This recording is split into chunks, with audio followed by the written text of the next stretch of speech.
ఇలా online job portals వెళ్ళేసరికి online లో కూడా మనకి చాలా మంది ఫ్రాడ్స్ ఉంటారు. వాళ్ళు ఏం చేస్తారంటే మీ రెజ్యూమ్ డౌన్లోడ్ చేసుకుని మీ డీటెయిల్స్ కనుక్కొని మీకు ఒక మెయిల్ కానీ మెసేజ్ కానీ కాల్స్ కానీ చేస్తూ ఉంటారు అనమాట. రీసెంట్ గా చూసుకుంటే కనుక నాకు టాటా మోటార్స్ నుంచి నాకు ఒక ఫేక్ ఇంటర్వ్యూ కాల్ లెటర్ అయితే వచ్చింది, ఒక మెసేజ్ అయితే వచ్చింది, ఒక లింక్ అయితే చాలా మంది ఏం చేస్తారంటే ఇది ఫేక్ ఇంటర్వ్యూ కాల్ లెటర్ అని తెలియక డబ్బులు ఇన్వెస్ట్ చేయమంటే ఇమీడియట్ గా 7,000, 10,000, 30,000 చెప్పి ఇన్వెస్ట్ చేసిన తర్వాత వాళ్ళు డబ్బులు పోయి జాబ్ కూడా రాకుండా ఉంటుంది అనమాట. సో ఇలాంటి ఫేక్ ఇంటర్వ్యూ కాల్ లెటర్స్ నుంచి మనం ఎలా కాపాడుకోవాలి, ఎలా ఐడెంటిఫై చేయాలని చెప్పేసి మీకు ప్రాక్టికల్ గా నాకు వచ్చిన మెసేజ్ ని మీకు రియల్ గా చూపిస్తున్నాను ఫ్రెండ్స్. ఇది మీకు యూజ్ అవుతుందని అనుకుంటున్నాను.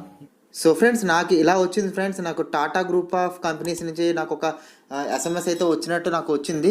సో నేను ఓపెన్ చేస్తే చూస్తే కనుక హెచ్ఆర్డి టీమ్ అని రాసి పెట్టి ఉంది. ఇక్కడ మనకి చూస్తే కనుక interview notice you are shortlist for the interview in Tata group of companies limited అని చెప్పి కనబడుతూ కింద నాకు ఒక లింక్ అయితే ప్రొవైడ్ చేశారు ఫ్రెండ్స్.